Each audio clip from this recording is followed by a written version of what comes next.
오늘 함께 보실 하나님의 말씀 마태복음 6장 9절 말씀입니다. 마태복음 6장 9절 말씀.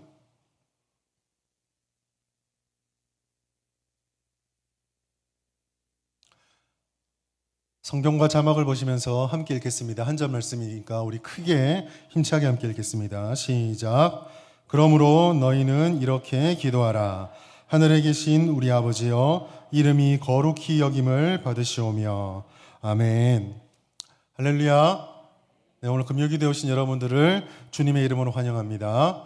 코로나가 다시 확진세에 있을 것 같다 이런 얘기가 많이 들려옵니다. 정부에서 여러 이야기를 하지만 우리가 2년 동안 이 시간을 지내면서 확신하게 된 것이 있습니다. 누구도 예측할 수 없고 오직 하나님의 은혜만이 우리의 소망이고 우리의 의지할 바가 된다는 사실을 우리는 열심히 2년 동안 경험하였습니다.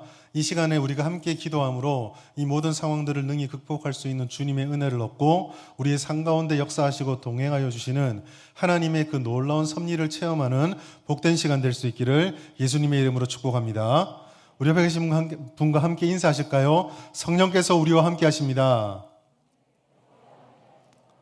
한 번 더 인사합시다. 기도의 역사가 기적을 부릅니다.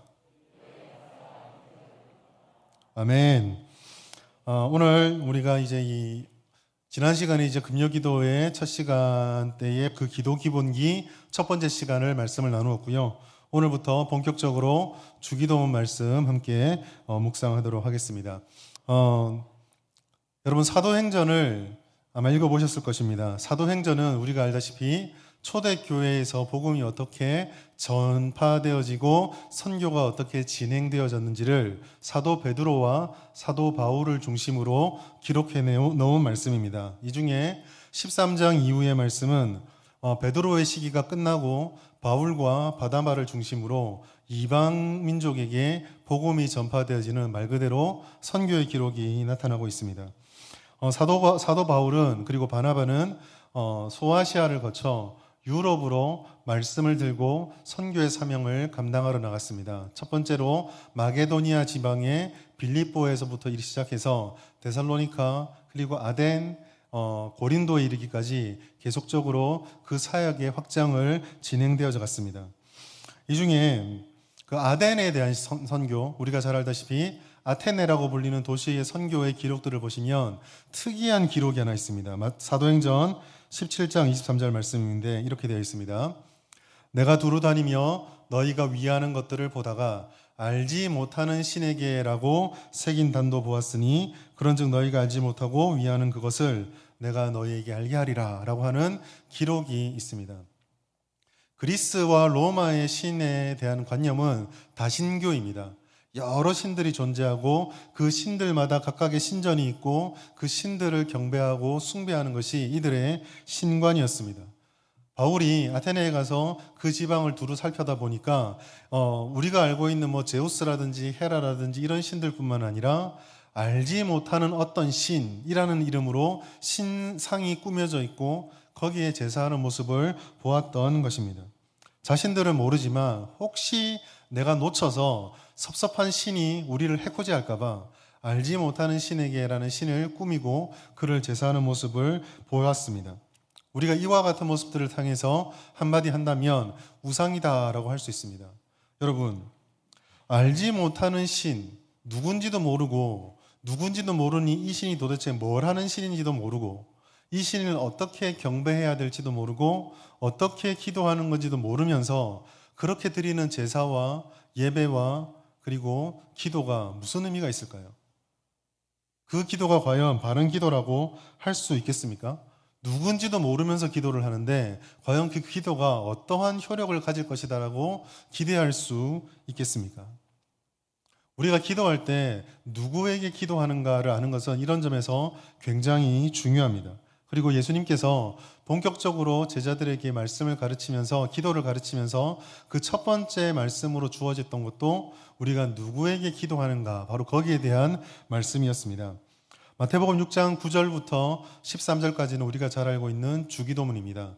이 주기도문은 둘로 또 나눌 수가 있는데 6장 9절부터 10절까지 있는 하나님에 대한 기도, 그리고 11절부터 13절까지인 우리의 필요와 우리의 현실에 대한 기도, 이 두 가지로 나누어서 살펴볼 수가 있습니다. 이 각각에 있는 내용들이 있는데 예수님께서 주기도문을 가르쳐 주신 것은 기도의 무슨 가장 영험한 기도의 주문을 알려주기 위한 것도 아니고 이 내용만이 참된 기도다라고 내용에 집중한 것도 아니었습니다.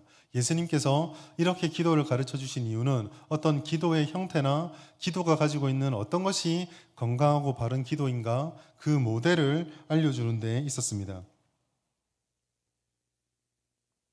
그래서 우리는 기도를 이 두 구조 속에서 이렇게 정리해 볼 수 있습니다.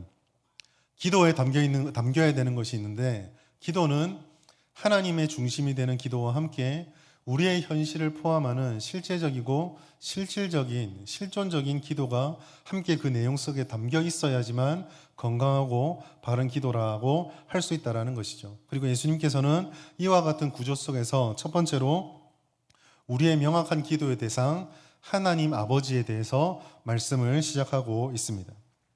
예수님은 하나님을 아버지다라고 소개하고 있습니다. 하늘에 계신 우리 아버지여라고 부르시는 하나님의 이 예수님의 명칭을 볼 때 예수님께서는 하나님을 아버지로 소개하고 있는 것을 알게 됩니다. 그런데 이것이 굉장히 큰 은혜거든요. 왜냐하면 예수님이 사역하던 그 당시에 유대인들에게 하나님을 아버지로 불러보시오라고 하는 말은 있을 수가 없는 일이었습니다. 예를 들어서 이스라엘 사람들은 하나님을 지극히 경외하고 함부로 대할 대상이 아니라고 생각했기 때문에 들어보셨겠지만 성경을 필사하는 사람들 같은 경우 성경을 적다가 여호와라는 이름이 나오면 지금까지 쓰던 붓을 부러뜨리고 목욕하고 깨끗하게 씻고 와서 새 붓을 들어 여호와를 쓰고 다시 그 붓을 부러뜨리고 다른 붓으로 나머지 글을 써가는 그 정도의 철저함을 가지고 있었습니다. 그러니 하나님이 우리 아버지다라고 말하는 것은 상상할 수도 없는 일이었습니다. 그런데 예수님께서 그러한 배경 속에 있는 사람들에게 하나님 하늘에 계신 우리 아버지여라는 이름으로 기도를 시작해야 된다라고 말씀하는 것입니다. 이 말씀을 조금 더 상세히 살펴보겠습니다. 첫 번째로 예수님께서는 하나님을 우리 아버지다라고 소개하고 있습니다. 제자들에게 예수님께서는 아버지를 부를 때 우리 아버지로 부르면서 기도하라라고 말씀하셨습니다. 예수님의 가르침은 아까도 말씀드렸지만 굉장히 충격적인 것입니다. 그리고 사실 우리들에게도 이 아버지, 우리 아버지라고 하는 말들은 그렇게 썩 익숙한 개념은 아닙니다. 오늘날 젊은 세대들 같은 경우에는 그런 경우가 굉장히 많이 줄어들었지만 우리 연세가 지긋하신 어르신들 같은 경우에 아버지를 떠올리면 친밀하다거나 따뜻하다거나 너무 행복해요라는 경험보다 여기까지 하겠습니다. 그렇습니다. 유교적인 가부장적인 사회 속에서 아버지는 굉장히 다가가기 힘든 존재요. 친밀함보다는 엄격한 분이고 가정의 무게를 떠안고 있는 소위 말해 가족 속에서도 무언가 초월해 있는 존재, 다른 대접을 받아야 될 존재, 그렇게 인식이 되었었습니다. 그러니 아버지가 우리 아버지다, 친밀하다라고 말할 수가 없었던 것이죠. 그런데 우리는 예수님께서 우리 아버지다라고 부를 때 이게 어떤 의미인지를 예수님의 삶을 통해서 맛볼 수 있고 살펴볼 수가 있습니다. 마태복음부터 요한복음에 이르는 사복음서에 보면 예수님께서 이 땅에서 살아가시며 사역하셨던 장면들이 많이 나옵니다. 그리고 그 속에는 기도의 장면들도 포함되어 있습니다. 그 모든 것들을 살펴보면서 우리가 확실하게 깨달을 수 있고 누구도 부인할 수 없는 사실은 예수님께서는 이 땅에서 하나님과 굉장히 친밀한 관계를 누리며 그 끈끈한 관계 속에서 삶을 살아가셨다라는 사실입니다. 성부 하나님과 성자 예수님께서 창조주로서 영원 전부터 가지고 계셨던 그 영원하며 끊어지지 않는 채 완전함을 누렸던 그 사랑의 관계를 이 땅에서도 누려가시면서 예수님께서는 살아가셨다라는 것입니다. 그래서 이 특별한 관계를 통해서 예수님에게는 하나님은 언제나 가까우신 아버지요, 하나님에게 부름받았던 제자들 역시 예수님이 누렸던 것처럼 이와 같은 특별하고 친밀한 관계를 누릴 수 있고 누릴 자가 되었다는 사실을 알려주기 원하셨던 것입니다. 여기서 우리가 주목해 볼 것은 예수님께서 그렇게 말씀하셨지만 우리가 과연 하나님을 이렇게 친밀한 아버지로 부를 만한 자격이 있는가? 바로 이 점입니다. 우리에게 너무나 익숙한 말씀이지만 하나님을 아버지로 부를 수 있는 자격이 우리에게는 없습니다. 오히려 우리를 본질상 어떤 자인가라고 규정을 한다면 하나님의 자녀이기보다는 하나님의 원수입니다. 하나님의 원수가 되어 본질상 진노의 자녀인 자, 하나님을 아버지라 부를 수 없고 하나님 아버지 앞에서 오직 멸망만이 있었던 자가 저희였습니다. 바울은 에베소서 2장 3절과 골로새서 1장 21절에서 이 부분을 분명히 말씀하고 있습니다. 같이 한번 읽어볼까요? 에베소서 2장 3절입니다. 시작. 전에는 우리도 다 그 가운데서 우리 육체의 욕심을 따라 지내며 육체의 마음이 원하는 것을 하여 다른 이들과 같이 본질상 진노의 자녀이었더니, 골로새서에서 동일하게 말하고 있습니다. 전에 악한 행실로 멀리 떠나 마음으로 원수가 되었던 너희를. 이 두 말씀은 우리가 원수였다라고, 진노의 자녀다라고 분명히 말씀하고 있습니다. 자녀가 아닙니다. 하나님은 우리의 아버지가 아니었습니다. 그런데 예수님께서는 이와 같은 적대적인 관계가 본질적으로 변화가 되었다라고 제자들에게 말씀하고 있습니다. 지금 주기도문의 말씀을 듣고 있는 제자들은, 또 이렇게 기도하고 하나님께 앞에서 신앙생활을 하고 있는 모든 성도들은 더 이상 원수가 아닙니다. 진노의 자녀가 아닙니다. 예수께서 우리의 죄를 짊어지시고 그 죄값을 모두 치르심으로, 그렇게 죽으시고 부활하심으로 인해서 우리는 예수의 공로를 힘입어 예수가 하나님의 자녀인 것처럼 우리도 하나님의 양자가 되어 그 자녀의 권세를 누리게 되었습니다. 이제는 하나님은 더 이상 우리의 원수가 아닙니다.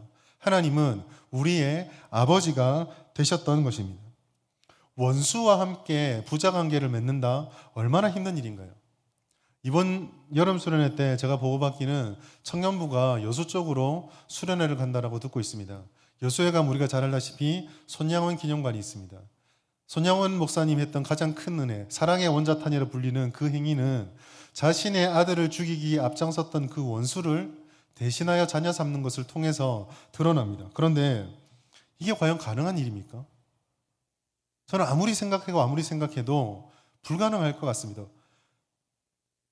내 자식의 목숨을 뺏어간 원수를 사랑하는 것, 자녀를 삼는 건 둘째치고 한 대 쥐어박는 걸 눈으로 보기만 해도 걔를 품어주지 못할 것 같은데 어떻게 원수가 자녀가 될 수가 있습니까? 그런 우리가 갑자기 하나님의 자녀가 되었습니다. 우리가 하나님의 자녀가 되었다는 것은 하나님께서 우리를 더 이상 원수로 취급하고 우리를 외면하시고 우리를 향해 분노의 눈으로 쳐다보고 있는 것이 아니라 우리를 향해 사랑의 눈과 귀를 여시고 그 마음의 모든 것을 쏟아붓고 있다라는 것을 의미합니다. 생각해 보십시오. 아버지는 언제나 자녀를 위해서 살아갑니다. 자기 자녀의 필요를 공급하기 위해서 사회 속에서, 직장에서 온갖 자존심 상하는 일을 다 참아내며 버티고 또 버티는 것이 아버지입니다. 그렇게 힘겹게 벌었던 돈을 자기 옷 한 벌 사는 걸 아껴가며 자녀들의 가방을 바꿔주고 신발을 바꿔주고 학원을 보내고 내 아이가 대학 갈 때 등록금 마련을 위해서, 결혼할 때 결혼 지참금을 위해서 아끼고 또 아끼는 것이 아버지고 부모입니다. 정상적인 아버지라면 언제나 자녀에게 유익한 것이 무엇인지에 관심을 가지고 자녀의 말과 행동과 눈빛과 표정을 살피고 그에게 어떤 변화가 나타나는지를 계속적으로 주목하게 됩니다.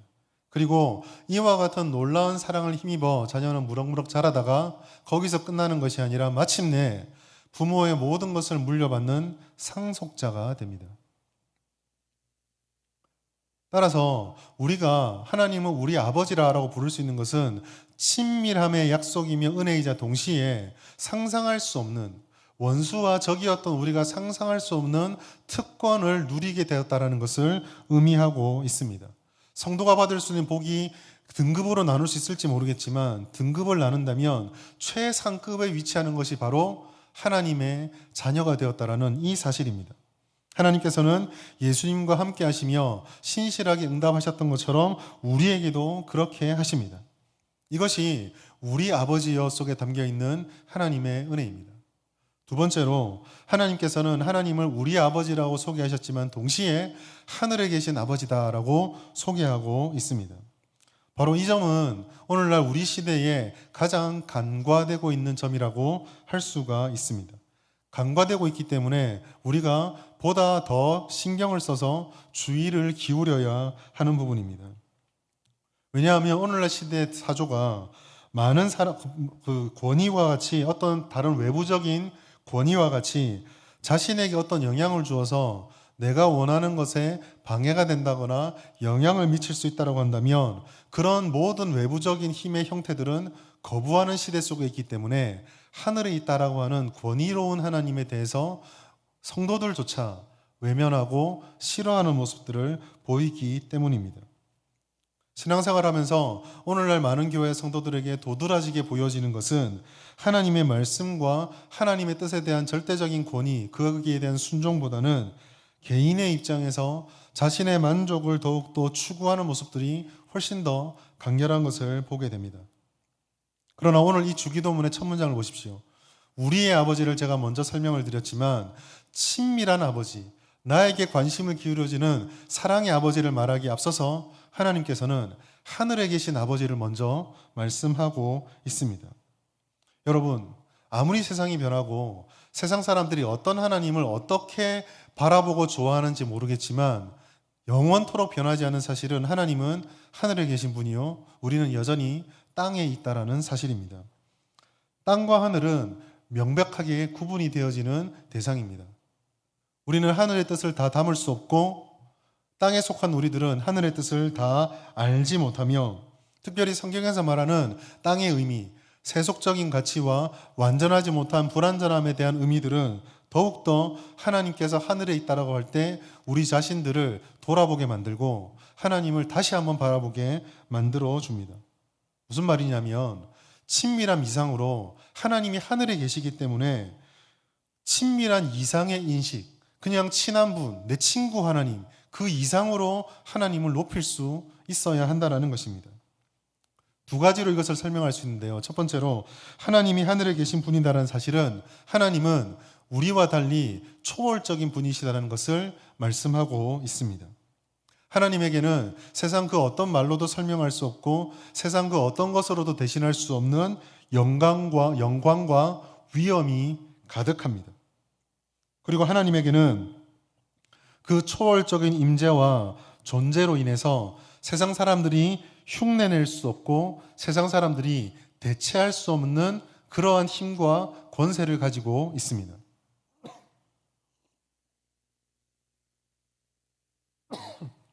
따라서 이와 같은 압도적인 하나님의 초월성을 대면하게 될 때 우리가 가질 수 있는 적절한 반응은 경외와 찬송밖에 없습니다.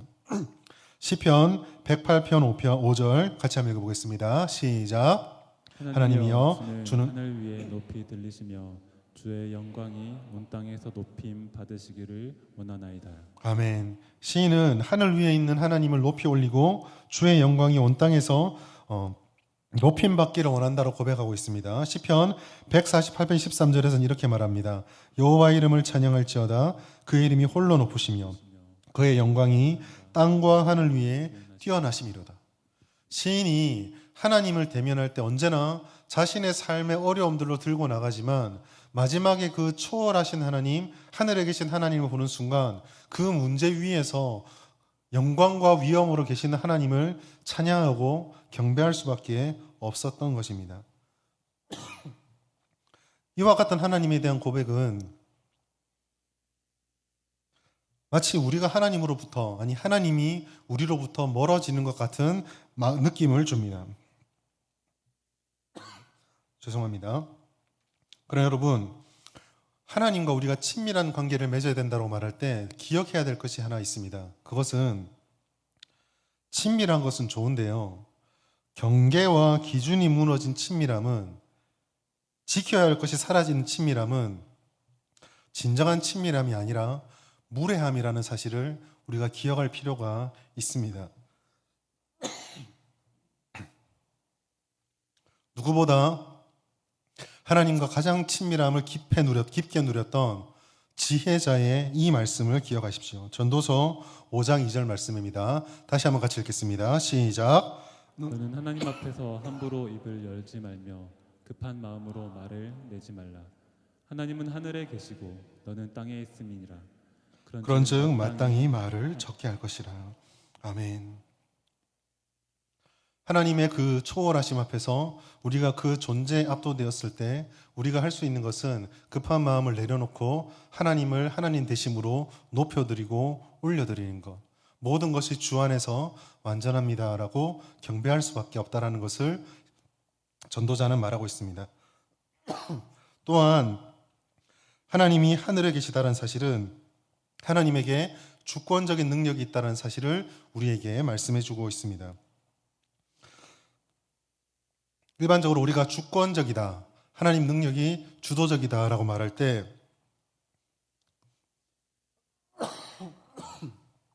우리는 그것을 모든 방해를 뛰어넘어서 원하는 것을 성취하시는 하나님이다라고 생각을 합니다. 물론 이것도 맞죠. 하나님께서는 모든 장벽과 장애를 뛰어넘어서 하나님이 기도하는 대로 응답해 주시는 주도권을 가지고 있습니다. 그러나 초월적인 하나님, 우리가 경외해야 되는 하나님을 생각하면 이 뜻은 조금 더 확장이 됩니다.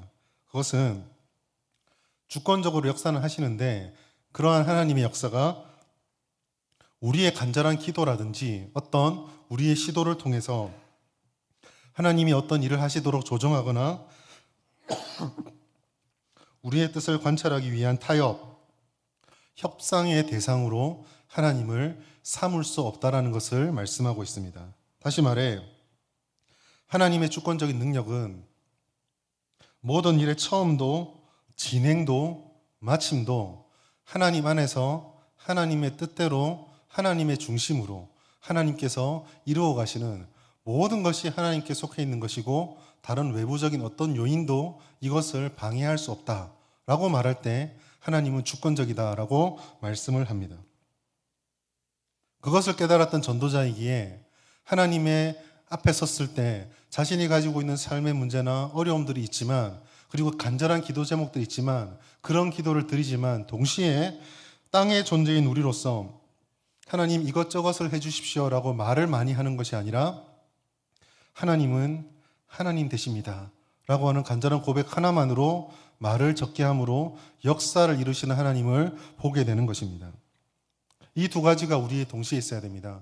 우리가 기도할 때마다 간절함은 중요하지만 하나님께서 모든 것을 초월하시는 절대적인 능력자라는 사실과 그 하나님이 우리의 가장 친근한 아버지가 되셨다라는 거룩한 긴장감이 우리에게 언제나 존재하고 있어야 됩니다. 하나님은 내 뜻대로 다시 행하시는 분이 아니요 하나님께서는 마냥 친밀하기만 한 분도 아니신 우리와 은혜를 베풀어 주시는 가까운 하나님이시지만 동시에 우리와 전혀 다른 존재라는 사실을 늘 기억해야만 합니다. 이것이 바로 하늘에 계신 우리 아버지여 속에 담겨 있는 그 기도의 의미입니다.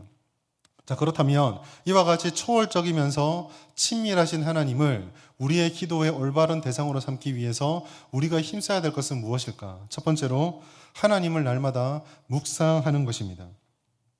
하나님을 묵상한다는 것은 우리 안에 하나님을 하나님으로 보는 것이 아니라 우리가 원하는 하나님을 그려놓고 상상하고 구체화해 놓은 것들을 하나님을 중심으로 바꾸어가고 오직 하나님만 우리 마음에 새겨지도록 계속 우리의 눈과 마음을 하나님에게 초점을 맞추는 것이 바로 하나님을 묵상하는 것입니다. 그리고 이러한 묵상은 성경 속에 나타나 있는 하나님을 깨닫고 바라봄으로써 가능해지게 됩니다. 그래서 많은 분들이 잘 아시다시피 묵상하라는 말과 성경을 가까이 하라는 말은 뗄래야 뗄 수 없는 관계 속에 있습니다. 이렇게 하나님을 찾는 것이 굉장히 중요합니다. 기도할 때도 이것은 굉장히 중요한데요. 왜냐하면 우리가 이와 같이 하나님을 찾지 않을 때 자칫 잘못하면 늘 반복되는 형식적인 외침의 기도 속에 갇혀버릴 수 있기 때문입니다. 우리의 몇 마디 말로 하나님을 다 담을 수가 없습니다. 이 땅에 아무리 유창한 기도를 하는 사람이 있다 할지라도 그 기도가 담아낼 수 있는 하나님, 그 기도가 지향할 수 있는 하나님은 언제나 한계가 분명합니다. 우리는 우리의 기도, 우리의 열심, 우리의 관심을 넘어서는 하나님을 알기 위해서 하나님을 늘 가까이 하고 묵상해야 합니다. 우리의 생각보다, 우리의 상황보다, 우리의 기도보다 높고 크신 하나님을 찾기를 힘쓰고 반복해서 우리의 마음에 새겨야 합니다. 그렇게 새겨서 우리 마음속에 하나님인 줄 알고 착각하고 있었던 내 자신의 자존감이나 나의 기준들을 자꾸 내어버리는 연습이 되어야 합니다. 시편에 나타나 있는 시인의 고백들을 살펴보고 시편과 그리고 성경에 나타나 있는 하나님을 대면한 모든 성도들의 고백들의 기록을 면밀히 살펴보시고 가까이 하면 우리가 하나님을 묵상한다는 것이 무엇인지를 깨닫게 됩니다. 답을 찾는 것이 아닙니다. 묵상은 답을 찾는 것이 아닙니다. 묵상은 압도되는 존재감 앞에서 우리가 젖어들어서 반항할 수 없이 그 앞에서 완전히 녹아져 내리는 것입니다.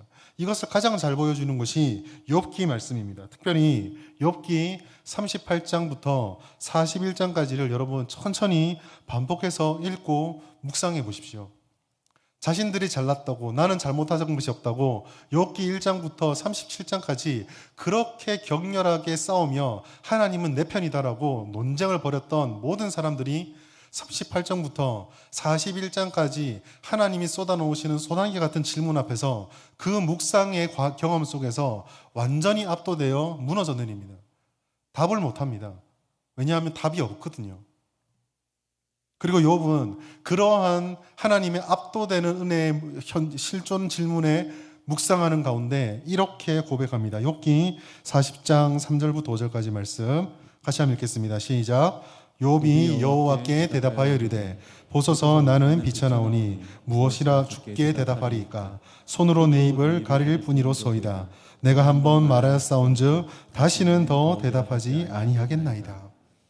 그리고 이 41장 말씀이 끝난 후에 욥이 다시 한번 이 고백을 합니다. 42장 2절 3절 다시 한번 같이 읽겠습니다. 시작. 주께서는 못하실 일이 없사오며 무슨 계획이든지 못 이루실 것이 없는 줄 아오니 무죄한 말로 이치를 가리는 자가 누구니이까. 나는 깨닫지도 못한 일을 말하였고 스스로 알 수도 없고 헤아리기도 어려운 일을 말하였나이다. 아멘. 묵상은 이런 것입니다. 지금 이 고백을 드린 욥에게 해결된 것은 아무것도 없습니다. 정말 아무것도 없습니다. 하나님께서 지금 욥이 이 고백을 할 그 시점까지는 다른 세 친구가 뭘 잘못했는지 말해주지도 않습니다. 그러나 욥은 하나님의 이 임재와 묵상 가운데 주님께 압도된 후에 그 모든 상황들이 다 부질없음을 깨닫게 됩니다. 자신들의 논쟁이 다 헛되다는 것을 깨닫게 됩니다. 오직 모든 것은 하나님 안에 있을 때 하나님만 있으면 이래도 저래도 주님의 은혜만이 완전하고 우리의 모든 상황들은 아무것도 아님을 깨닫게 되었습니다. 말씀을 붙잡고 지금 내가 가지고 있는 모든 것들을 하나님께 맡겨놓은 채 우리가 깨닫고 압도되어야 하는 것이 바로 이것입니다. 나날이 변화되고 나날이 새로워지고 마치 새 것처럼 찾아오는 문제와 삶의 시간들 속에서 우리가 흔들리지 않고 아버지여라고 외치며 기도하고 이겨낼 수 있고 인내할 수 있는 그 힘은 바로 이 하나님을 향한 제대로 된 묵상으로부터 나옵니다. 두 번째로 이 묵상 속에서 우리는 하나님과의 친밀한 관계를 맺을 수 있어야 합니다. 하나님과의 친밀한 관계를 맺는다는 것은 그리스도의 공로, 하나님께서 우리에게 주셨던 그 은혜를 인정하고 붙잡는 것입니다. 하나님을 향해서 예수가 하신 일에 대한 분명한 신앙 고백이 우리에게 습관을 넘어서 날마다 새로운 은혜로 새롭게 고백되어져야 한다는 사실입니다. 사랑하는 여러분, 우리가 구원받았습니다 라고 하는 선언은 성경을 읽어보시고 하나님의 은혜를 받고 성령의 눈으로 보면 다른 그 무엇으로도 대체할 수 없는 놀라운 선언이자 사건입니다. 역사상에 일어났던 모든 사건들 중에 이 사건보다 큰 사건이 없습니다. 그런데 여러분, 오랫동안 신앙생활을 한 나머지 우리들에게 우리가 구원받았다라는 이 고백이 덤덤한 채 남아있지는 않습니까? 내가 하나님의 자녀가 되어서 예배할 수 있고 말씀을 읽을 수 있고 깨달을 수 있고 기도할 수 있다는 사실이 당연히 신앙생활을 하는 거지로 끝나버리고 있지 않습니까? 지난주 예배를 드렸고 이번 주에 예배를 드리며 지난주 금요일에 기도를 드렸고 이번 주도 기도회를 하고 새벽마다 기도할 수 있고 마음만 먹으면 말씀을 펼칠 수 있으니 그거 뭐 당연한 거 아니야? 라고 생각하고 있지는 않으십니까? 선명한 은혜를 잊어버려서 이 놀라운 특권과 갈망이 사라져버리게 되면 나중에 남는 것은 익숙한 종교적 습관밖에 없습니다. 그러한 습관밖에 남지 않았을 때 생명력이 사라져버렸기 때문에 이와 같은 것들은 더 이상 우리에게 기대가 되는 것, 감격스러운 것이 아니라 부담감이 될 뿐입니다. 때로는 이와 같은 일들을 통해서 다른 이들을 판단하는 갈등과 불편함의 요인도 될 수가 있는 것입니다. 하나님과의 특별한 관계, 이 은혜의 관계를 온전히 누리기 위해서 우리는 언제나 하나님과 늘 친밀함을 유지하기 위해서 애를 써야 합니다. 영어 속담 중에 이런 말이 있습니다. Out of sight, out of mind. 발음 괜찮죠? 이런 말이 있습니다. 이게 무슨 말이냐면 눈에서 멀어지면 마음에서도 멀어진다라는 것입니다. 여러분, 오늘날 시대가 야, 내 믿음만 제대로 돼 있으면 되지라고 생각하며 하나님께 나오는 것, 말씀을 펼치는 것, 기도하는 것을 뭐 그렇게 율법적으로 신앙생활을 하느냐라고 말합니다. 여러분, 맞는 것 같지만은요, 영적으로는 가장 치명적인 행위가 바로 이 말입니다. 왜 그렇습니까? 하나님은 눈에 보이지 않습니다. 눈에 보이지 않는 하나님이시기에 그냥 가만히 있으면 내 믿음이 지켜지는 것이 아니라 out of sight, out of mind. 자연스럽게 우리의 영혼과 마음으로부터 멀어져 갑니다. 하나님과의 친밀한 관계를 맺기 위해서, 눈에 보이지 하나님과 친밀한 관계를 맺기 위해서는 우리는 때로는 뭐 그렇게 깐깐하냐 할 정도로 예배의 자리, 말씀의 장소, 기도의 시간과 자리를 지키고 애를 써야 합니다. 교회에 모여서 예배를 드린다, 말씀을 듣고 나눈다, 공적으로 기도 드린다는 것은 이처럼 간단한 문제, 단순한 것이 아닙니다. 그리고 이것이 되어야 우리의 일상 속에서 예배할 수 있고 말씀을 가까이 할 수 있고 기도할 수 있으며 일상의 모든 순간에서 깨달아지는 말씀과 예배의 자세와 하나님의 음성을 듣는 기도를 통해 그 삶의 매 순간 매 순간을 하나님께 드릴 수 있게 되는 것입니다. 의지를 다해 하나님께 나오고자 하는 이 작은 첫 출발도 되지 않으면서 삶의 매 순간 내가 믿음을 지키고 하나님을 가까이 하고 기도를 하고 있다는 것은 쉽지 않은 일입니다. 하나님은 하나님을 하나님으로 인정할 때, 그리고 온 마음을 다해서 기도하고 하나님을 찾을 때 우리를 만나 주시겠다라고 분명하게 말씀하셨습니다. 예레미야 29장 13절 같이 읽습니다. 시작. 너희가 온 마음으로 나를 구하면 나를 찾을 것이요 나를 만나리라. 온 마음으로 구해야 됩니다. 유대인들에게 마음이라고 하는 것은 이 모든 육체를 지배하고 있는 중심이었기 때문에 온 마음으로 하나님을 구한다라는 것은 다른 말로 표현하자면 전심과 전력을 다해서 우리의 모든 존재를 다해서 주님을 찾기에 힘써야 한다라는 것을 의미합니다. 이것이 하나님과의 친밀한 관계를 맺기 위해서 우리에게 필요한 사실입니다. 여러분이 모든 생활의 영역에서 하나님께 가까이 나오기를 힘쓰십시오. 하늘에 계신 우리 아버지를 부르기 위해서는 그 아버지를 만날 수 있는 가장 기본적인 것에서부터 하나님께 드릴 수 있어야 합니다. 마지막으로 이렇게 우리가 하나님께 나오고 묵상하고 기도할 때마다 하나님의 개입을 기대하면서 기도해야 합니다. 하나님의 개입을 기대하면서 기도한다는 것은 우리에게 주어지신 먼저 이 기도의 특권과 은혜를 우리 마음속에 새기는 것으로부터 출발을 합니다. 여러분, 기도한다는 것이 감격스러우십니까? 부끄럽게도 목사지만 사역자이지만 늘 기도가 감격이 넘치고 기도하는 것이 쉬웠던 것은 아닙니다. 지금도 저에게 기도는 항상 부담입니다. 목사니까 기도해야 한다.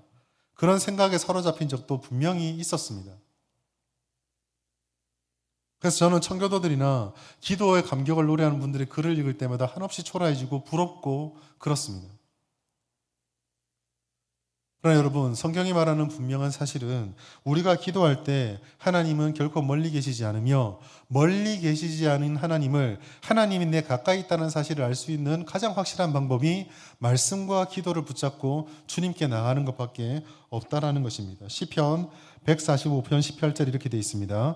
여호와께서는 자기에게 간구하는 모든 자, 곧 진실하게 간구하는 모든 자에게 가까이 하시는도다. 그리고 이렇게 가까이 계신 하나님께 우리는 기도할 때마다 하나님께서 우리의 인생과 문제 가운데 개입하시고 간섭한다는 사실, 또 개입하시고 간섭함을 기대하면서 주님께 기도해야 합니다.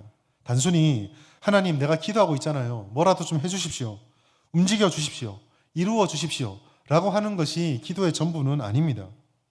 오히려 우리는 이와 같이 어떤 성취만을 바라보고 기도할 때 하나님을 자판기처럼 쓰는 모습들을 경계해야 합니다. 마치 500원을 넣으면 500원 음료수가 나오는 것처럼, 하나님, 내가 이만큼 기도했으니 내 기도 분량 보이시죠? 당연히 이 정도는 해주셔야죠 라고 하는 자세를 버려야 한다는 것입니다. 그것은 하나님의 개입과 간섭을 기대하는 기도가 아닙니다. 하나님의 개입과 간섭을 기대한다는 것은 어떤 측면으로 보면 하나님의 역사하심, 응답하심을 기대하라는 말도 있지만, 더 큰 의미로 보았을 때 우리 자신의 모든 것을 내려놓고 심지어 기도하고 있다라는 나의 이 자세, 나의 이 모습까지도 다 내려놓은 채 오직 하나님께서 무엇을 어떻게 간섭하시고 개입하시든 그 마음에, 그 뜻에 순종하겠습니다라는 믿음의 결단입니다. 그렇게 기도할 때 우리는 비로소 하나님을, 우리 기도를 들어주시는 하나님이 아니라 우리가 기도할 수 있는 절대적인 존재이신 하나님으로 여길 수 있게 되고 그 은혜를 감사할 수 있게 되는 것입니다. 이것이 바로 하나님께서 하늘에 계신 분으로서 친밀한 우리 아버지가 되신다라는 예수님의 말씀을 가장 잘 깨닫고 기도할 수 있는 비결입니다. 말씀을 정리하겠습니다. 하나님은 초월적이며 주권적인 하늘에 계신 하나님이십니다. 동시에 우리 옆에서 지금도 우리의 기도를 들으시고 우리의 표정, 우리의 마음, 우리의 인생을 살피시는 가까이 계신 우리 아버지이십니다. 그렇기 때문에 우리는 기도할 때마다 하나님의 초월적인 하나님을 대면하면서 여전히 변화되기에 더디고 부족한 우리들의 모습을 깨닫고 부끄럽게 됩니다. 그럼에도 불구하고 이렇게 부끄럽고 부족한 나를 받아주셨던 하나님의 사랑의 몸서리를 치며 그 감격으로 더욱 하나님만 의지할 수 있게 됩니다. 그것만 소망이라는 사실을 깨닫게 되는 것입니다. 이와 같은 하늘에 계신 우리 아버지를 깨닫기 위해서 늘 하나님을 묵상하길 바랍니다. 가공된 하나님이 아니라 말씀 속에서 등장하고 나타난 그 하나님을 우리 마음에 새기고 주님과의 친밀한 관계를 맺을 수 있는 모든 기회에 적극적으로 우리의 힘을 들여서 하나님께 마음껏 기도하고 힘써 기도하시고, 또 그 기도를 통해서 우리가 주인공이 되어서 무엇인가를 하는 것이 아니라 모든 천지 만물의 주관자 대신 하늘에 계신 우리 아버지를 주인공 삼아 우리가 기대하고 예측한 것보다 더 크게 응답하시고 역사하시는 하나님의 그 인생의 놀라운 섭리들을 직접 누리는 복이 우리 모든 성도님들의 기도의 생활 위에, 인생 위에 가득할 수 있기를 예수님의 이름으로 축원합니다. 하나님 아버지, 감사합니다. 한없이 높고 위대하신 하나님께서 우리 아버지가 되어주시니 감사합니다. 예수의 은혜로 이제 땅의 존재인 우리가 하나님을 아버지로 부를 수 있게 되었습니다. 우리 안에 하나님을 하나님으로 인정하는 경외함이 더욱 깊어지게 하여 주시옵소서. 신령과 진정으로 하나님께 예배하고 주님의 말씀에 귀를 기울이며 더욱 간절히 하나님께 기도하게 하여 주시옵소서. 기도할 때에 우리가 원하는 것을 뛰어넘는 하나님의 놀라운 응답과 은혜, 그 간섭과 역사를 날마다 경험하는 능력 있는 기도의 사람이 되들 수 있도록 하나님 도와주시옵소서. 그런 기도의 사람들이 돼야 될 것을 간절히 바라오며 예수님의 이름으로 기도드립니다. 아멘.